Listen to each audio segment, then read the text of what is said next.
Book of Deuteronomy as, and I quote, "For only Og, king of Bashan, remained of the remnant of the Rephaim." Rephaim is Hebrew word for giant.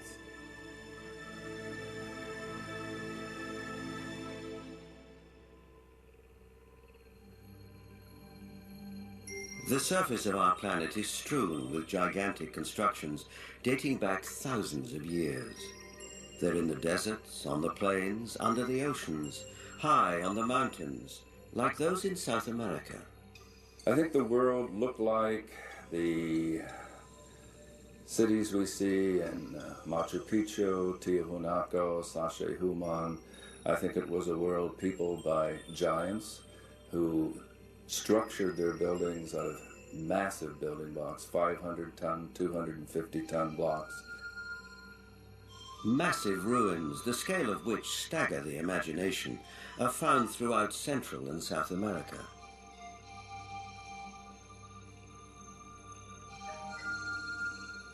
Even a skeptic might be tempted to ask, who could have built these architectural wonders, if not a race of giants?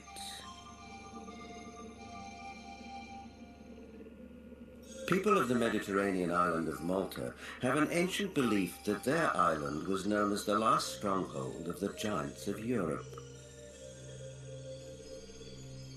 An explorer who has made a lifelong study of megalithic structures is the best-selling author of The Eyes of the Sphinx, Eric von Daniken. Malta has gigantic temples. They date really back to the past. Nobody knows exactly, but 5,000 years at least. BC.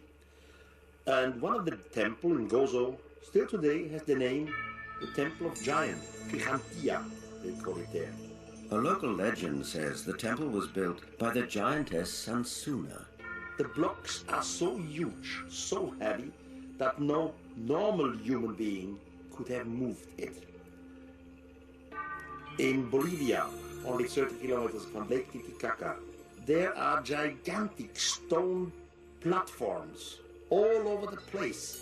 The largest of it was once 29 meters long. Its weight has been calculated with 900 tons. Now, this is on a place where we are 4,100 meters high in the Andes, which means there are no trees, no wood, nothing. It is not possible to transport a 900-ton platform without any wooden rollers. Even with wooden rollers, it would be extremely complicated. So these facts are here, you can see them, touch them, photograph them, but there is no explanation for it. For sure, the pre-Inca Indians, the Aymara, were not able to move it. So what is it? What's the result? We don't know. On many places on Earth, we find structures which could be related or to ETs, to a technology which we do not understand, or to giants. ETs, giants, a secret technology. Believers take it in their stride. Here's the best-selling author of Architects of the Underworld, Bruce Rux. The architects are that race, or those races, who built all the megaliths in the old world, the pyramids, Stonehenge. They are the people who walked before us, the ones who inhabited this world before we did. We have called them gods. We've sometimes called them giants. They left their handiwork behind, and we have not been able to duplicate it. We've only reached the point now where we can really appreciate it. In Lebanon, 44 miles from Beirut, are the imposing ruins of Baalbek.